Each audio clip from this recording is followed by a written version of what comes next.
Let's learn MuleSoft. Today I will show you how to use regex message filter, regular expression message filter.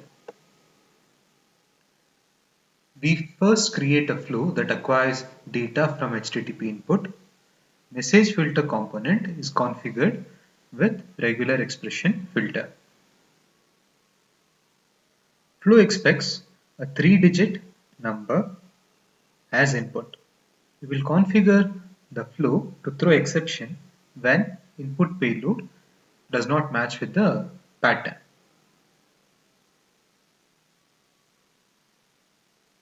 You can build complicated filtering logic using nested filters.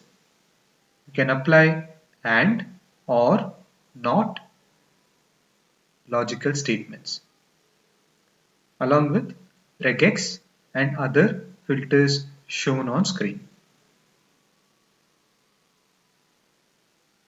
Our testing shows exception when 3-digit number is not passed in as input. HTTP status code 406 is returned. On providing 123 as input, we get back 200 status code. The flow and the test was simple enough. We have configured a custom error message when regular expression filter fails. Backslash is the escape character used with single quote.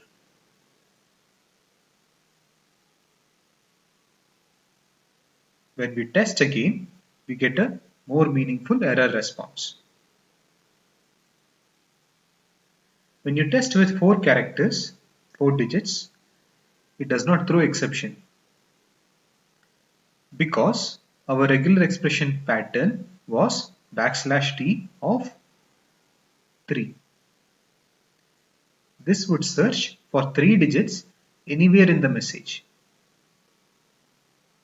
If you want only 3 digits in your message payload and nothing else, use caret symbol and dollar symbol as shown on screen.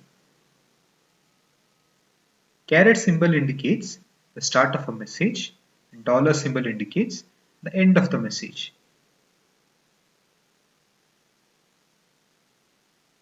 I don't explain the code in detail in my videos, as you can always refer the project source code in my GitHub repository. Link in video description.